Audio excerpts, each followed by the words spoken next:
Before we get to what's going out on the field right now with Notre Dame, there's big recruiting news. Much of it speculative, just in regards to who's interested in the Irish right now.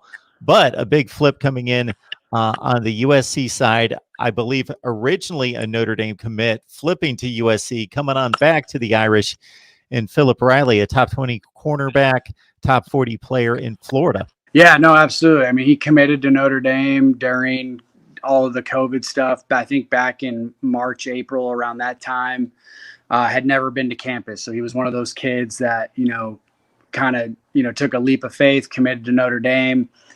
About a month ago or so, he sort of, felt maybe he rushed the decision, hadn't been to a lot of campuses yet, wanted to explore some of those options. And obviously the dead period or the recruiting period got extended again. And I guess he took a trip out to Notre Dame here in the last couple of weeks. Notre Dame was kind of in his ear in that regard and just was, hey man, we really want you back. And, we'd love for you to come see the campus. So him and his, I think him and his family came out kind of on their own dime. Notre Dame was actually on the road that weekend. I think it was Georgia Tech weekend. And he realized why he committed to Notre Dame to begin with. So I think he technically decommitted secretly from USC about maybe a week ago or so. And then flipped back to Notre Dame officially yesterday or last night. So, but it was something that most Notre Dame fans here knew for the last several days at least. Nathan, you've got me scrambling to the 247 rankings here on all these players that Notre Dame's in on, and it's pretty impressive. So run them down, starting with Ceair Wright. Yeah, cornerback out of the LA area. Most people probably peg him for USC, and I think I would probably peg him for USC as well. But there's a lot of talk out there that if he does end up leaving the West Coast, that Notre Dame's probably the team to beat there. He visited Michigan, I think, this last weekend, so they're certainly in the mix. But I wouldn't expect them to land him, just kind of from everything I know. I would still kind of, like I said, I would still probably peg USC here. He's big into the acting and different things like that. And we know USC has a terrific theater program and film program and stuff like that. So I think that certainly plays a role. But we all know with recruiting, when you win and when you're a school like Notre Dame and you're winning and you're beating teams like Clemson and stuff like that, it certainly helps with recruits. And Ceair Wright's one of those guys that they've always been in the mix with, but maybe even more so now with the season that they're having.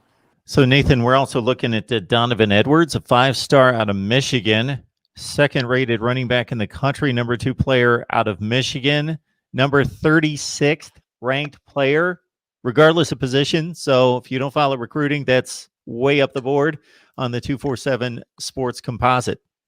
Yeah, another kid that Notre Dame they offered a long time ago. Very, very early on in the process with him, people, thought Notre Dame had a legitimate chance the last year or so. So it's been a while now. He had kind of just been trending in the wrong direction. But at the same time, he's a Michigan kid that is not committed yet. So it's just from that perspective alone, you're kind of wondering what's going on there. I mean, he's talked about wanting to be close to home.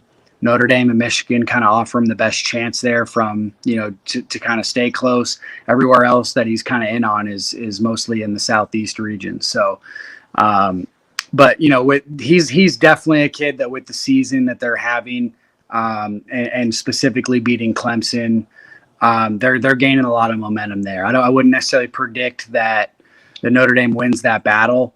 But with them having a really good season, and then with obviously Michigan having the season that they're having, it's definitely put Notre Dame back in the mix, and they have a legitimate shot. And if they do land him, he was pretty much right up there with Will Shipley. I think we've talked about him several times back before he committed to Clemson.